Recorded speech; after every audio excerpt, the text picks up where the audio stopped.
വീട് എങ്ങനെയിരിക്കുന്നു? ഗംഭീരമായിരിക്കുന്നു.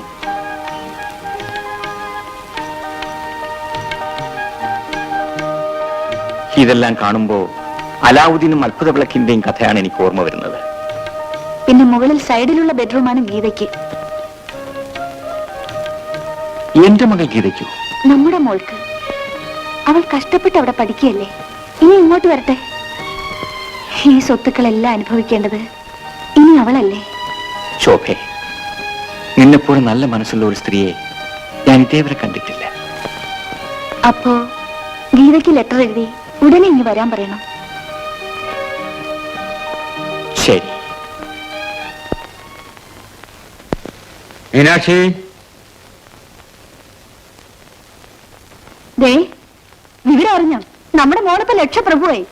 ആ ശിവക്ഷേത്രത്തിനടുത്തുള്ള വലിയ ബംഗ്ലാവ് താമസമാക്കി. നന്നായിരിക്കട്ടെ. നമുക്കൊന്ന് പോയി കാണണ്ടേ?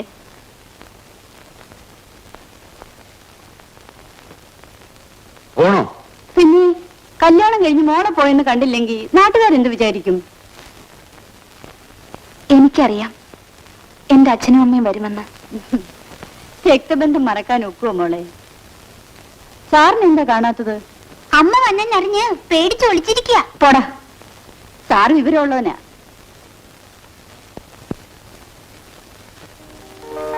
ഇത്രയും സ്വത്തൊക്കെ ഉണ്ടായിട്ടും ഒരു നല്ല മാല പോലും നിന്റെ കഴുത്തിലില്ലല്ലോ മോളെ. മാലയും ആഡംബരവും ഒക്കെ എത്ര നാൾ നിൽക്കുമേ? മനസ്സ് നന്നായിരുന്നാൽ പോരെ? അതൊന്നും പോരാ, വേണ്ടതൊക്കെ ഇപ്പൊ മേടിച്ചോണം. മനുഷ്യരല്ലേ, എപ്പോഴെന്താ നടക്കാന്ന് പറയാൻ ഒക്കുവോ മോളെ? ആ, ഞാൻ ഈ വീടൊക്കെ ഒന്ന് നോക്കി കാണട്ടെ. മാമോനെ,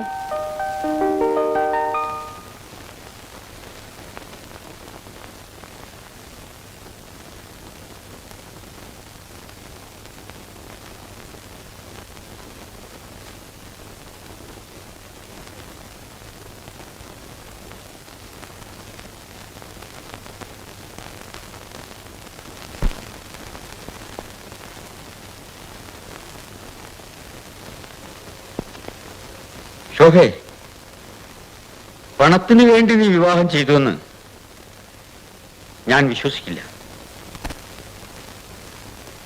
ഈ ഒരു സത്യമെങ്കിലും അറിയാനുള്ള അവകാശം അച്ഛനെ വിട്ടേരില്ലേ? എന്റെ ഇഷ്ടത്തിൽ കവിഞ്ഞ് വേറെ കാരണമൊന്നുമില്ല.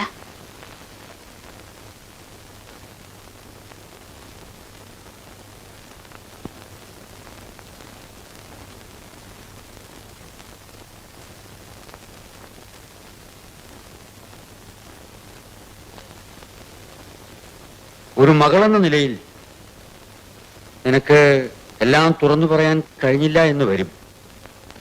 പക്ഷേ ഇത്രയും നാൾ ഒരുമിച്ച് കഴിഞ്ഞ ഒരു സ്നേഹിതനെ പോലെ ഞാൻ ചോദിക്കുകയാണ്, ഇന്നല്ലെങ്കിൽ നാളെ നിനക്ക് സമാധാനം പറയേണ്ടി വരില്ലേ? ഞാൻ ഇത്രയൊക്കെ ചോദിച്ചിട്ടും നീ ഒന്നും പറയുന്നില്ലല്ലോ മോളെ. അച്ഛൻ ഊണ് കഴിക്കാൻ വരണം. ആ, ഞാൻ ഇപ്പോ പോയില്ലെങ്കിൽ സ്കോട്ടിൽ സമയത്തിന് എത്താൻ പറ്റില്ല. മീനാക്ഷി, കൊള്ളാം. മരുമോന്റെ വീട്ടിൽ വന്നിട്ട് കൈ നനയ്ക്കാതെ പോയാൽ കുറുപ്പ് സാർ എന്ത് വിചാരിക്കും? പണക്കാരായപ്പോ ഉണ്ണാൻ നിന്നില്ല എന്ന് പറയും. That's all. മോളെ, അവധി കിട്ടുമ്പോഴൊക്കെ ഞങ്ങൾ വരാം. സാറിനെ പ്രത്യേകം ഗവനിച്ചോണേ.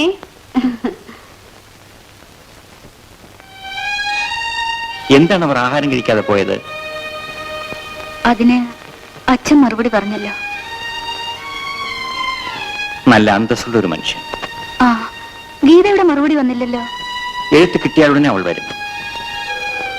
മോളെ, ഒരു പ്രത്യേക ചുറ്റുപാടിൽ ഞാനൊരു വിവാഹം കഴിക്കേണ്ടതായി വന്നു.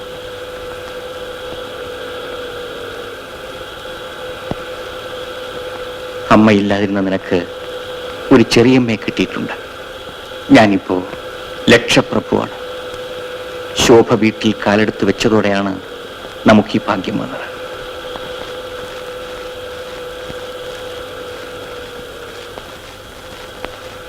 ലക്ഷ്മി, എന്താ? ഇനി ഫ്ലാസ്ക് കഴുകിക്കൊണ്ടോ, സാറിന് ചായ കൊണ്ട് വെക്കണം.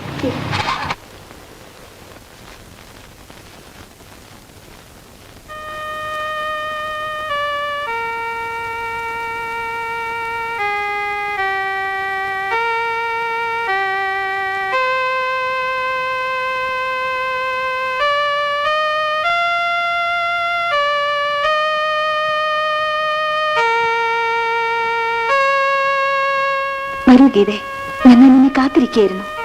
നിങ്ങളാണോ എന്റെ അച്ഛൻ വിവാഹം കഴിച്ച സ്ത്രീ? അതെ, നിന്റെ ചെറിയമ്മ. എന്റെ പ്രായമുള്ള നിങ്ങൾ എന്റെ ചെറിയമ്മയോ? പ്രായമല്ല കുഞ്ഞെ, മനസ്സാണ് ഒരു അമ്മയ്ക്ക് വേണ്ടത്.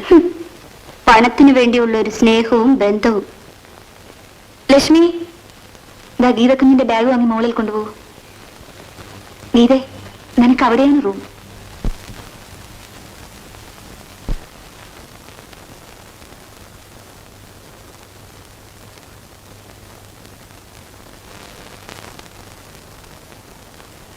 വാ മോളെ. നീ വരാൻ താമസിച്ചപ്പോ ഞാൻ വിചാരിച്ചു എഴുത്ത് കിട്ടിക്കാണുകയില്ലെന്ന്. എഴുത്ത് കിട്ടി, നടന്ന വിശേഷം അറിഞ്ഞു, വളരെ സന്തോഷം. പക്ഷേ അച്ഛൻ ഇങ്ങനൊരു പ്രവൃത്തി പിന്നെ യാത്ര ചെയ്ത് ക്ഷീണിച്ചു വന്ന മോളെ വിളിച്ചു നിർത്തിയാണോ വിശേഷങ്ങൾ ചോദിക്കുന്നത്? ഗീതേ, പോയി കുളിക്ക്.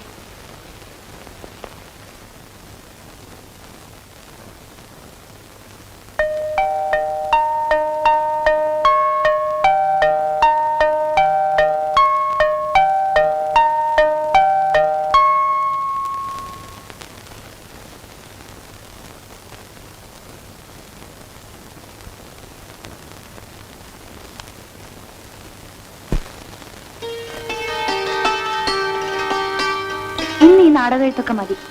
കോളേജിൽ പോയി ഗീതയ്ക്ക് ആപ്ലിക്കേഷൻ ഫോം വാങ്ങണ്ടേ? ശരി. ആ പിന്നെ പോരുന്ന വഴിക്ക് ഗീതയ്ക്ക് 5-6 നല്ല ഡ്രസ് കൂടി വാങ്ങിച്ചോണ്ട് വരണം. ശരി. അല്ലെങ്കിൽ വേണ്ട, നിങ്ങൾക്ക് ഈ ഫാഷൻ ഡ്രസ് ഒന്നും വാങ്ങിക്കാൻ അറിഞ്ഞൂടാ. കൊള്ളാം, നല്ല അഭിനയം. വിശ്വാമിത്രനല്ല, ആരായിരുന്നാലും മയങ്ങിപ്പോകും. ഇതേ, നീ എന്തോ മനസ്സിൽ വെച്ചുകൊണ്ട് സംസാരിക്കുന്നുണ്ടോ? എന്നാ തുറന്നു പറയാം. എന്നോട് പോലും പറയാതെ ഇത്ര രഹസ്യമായി അച്ഛൻ വിവാഹം നടത്തിയത് എന്തിനാ? അങ്ങനെ നടത്താനൊരു സന്ദർഭമുണ്ടായി. ഗീതേ, ഞാനാണ് ഇതിന് ഉത്തരവാദി. ഇത്ര നല്ലൊരു ചെറുപ്പക്കാരി പെണ്ണ് വയസ്സായ ഒരാളെ വിവാഹം കഴിക്കുന്നത് എന്തിനാണ് അച്ഛാ? അത് പണത്തിന് വേണ്ടി മാത്രം. ഇതെല്ലാം ശോഭയുടെ സ്വത്താണ്. എന്തിനാ കള്ളം പറയുന്നത്? ഞാൻ ഈ സ്വത്ത് പങ്കു ചോദിക്കാൻ വരുന്നില്ല. മോളെ, ഞാൻ പറയുന്ന സത്യമാണ്, വിശ്വസിക്കുക. അമ്മയുടെ സ്വത്താണെന്ന് പറയുന്നതിൽ എന്താ തെറ്റ്?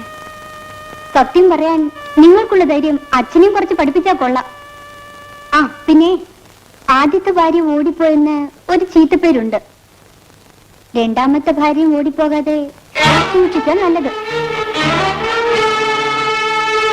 സാരമില്ല, എന്നെ മനസ്സിലാക്കി വരുമ്പോൾ എല്ലാം മാറിക്കൊള്ളും.